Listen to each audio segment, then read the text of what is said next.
Mas Adi, ada yang sudah cukup vulgar menyebutkan minta minimal 5 jatah menteri, ada yang masih kode-kodean. Menurut Mas Adi, lebih baik vulgar terus terang saja sekalian atau ya stay humble lah, rendah hati gitu? Saya kira memang dalam politik kita itu tak perlu ada yang disembunyikan. Kan secara umum politik kita itu kan seperti rumah kaca. Apa yang terjadi di istana, di Golkar, Demokrat, ini terang benderang kok. Zilvia jangan pura-pura nggak tahu Golkar itu minta berapa, Demokrat itu minta berapa kan juga sudah sampai ke kita. Misalnya Golkar 5, itu kan 5 dari sesuatu yang tidak melalui jalur Golkar. Kan ada jalur lain, jalur istana misalnya, kan ada. Misalnya Pak Bahlil, Pak Dito, dan yang lain. Itu di luar yang 5. Termasuk jatahnya Pak Nusron. Artinya apa? Kalau di jumlah Golkar bisa dapat 8 nanti, ini ceritanya. Itu kan omongan-omongan ya, sampai ke publik. 5 ini yang murni akan diusulkan oleh Golkar di luar jalur istana. Kan itu yang sampai. Begitupun Demokrat. Pasti Demokrat bilang 5 atau 6. Tapi kan kalau permintaan menteri itu kan ada margin of error-nya juga. Dari 5 atau 6 yang diminta ya minimal 3 lah. Kan begitu jalan ceritanya. Sesuatu yang sebenarnya rasional. Yang ingin saya katakan adalah selama kepentingan partai-partai pengusung Prabowo dan Gibran ini sesuai dengan ekspektasi, maka gejolak koalisi ini akan sustain.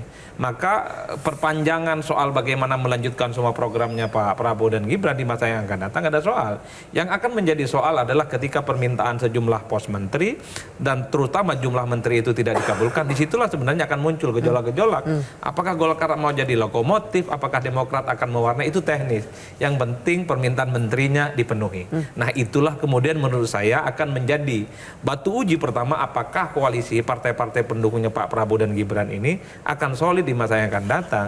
Karena kalau permintaan Golkar misalnya 5 ini nggak dimenuhi, tentu akan menimbulkan reaksi yang nggak main-main. Golkar akan bilang, dulu kalau tak ada Golkar, Pak Prabowo agak sulit untuk maju.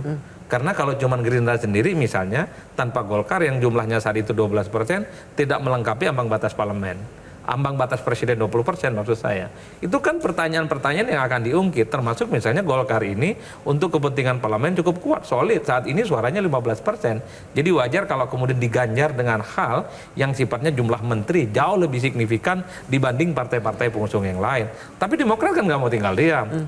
Lihat dulu dong, Jawa Timur Prabowo naik signifikan karena AHY dan SBY roadshow all the time. Jadi minimal dapat 4. Ini adalah proposal politik yang akan diusulkan kepada Prabowo dan Gibran. Inilah yang saya sebut sebagai batu uji pertama apakah Prabowo akan melihat secara detail kira-kira soal proporsionalitas menteri yang diberikan ke Golkar, kemudian kepada Demokrat, kepada PAN, ini akan didistribusikan secara merata. Apakah berdasarkan suara pileg, apakah didasarkan pada kerja-kerja politik, ataukah didasarkan pada loyalitasnya nanti di kemudian hari. Karena saya yakin bulan madu di internal partai koalisinya pendukung Prabowo dan Gibran, ini kan nggak lama-lama amat juga, terutama untuk kepentingan politik di masa yang akan datang.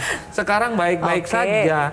Ini ibarat orang kawin, orang menikah, sebulan 2 bulan masih nyaman, tapi setelah itu borok-borok kekuatan politiknya akan bermunculan di mana-mana. Baik, apakah honeymoon period atau masa bulan madu ini di Koalisi Indonesia Maju akan segera berakhir karena sudah mulai berhitung jatah-jatahan menteri?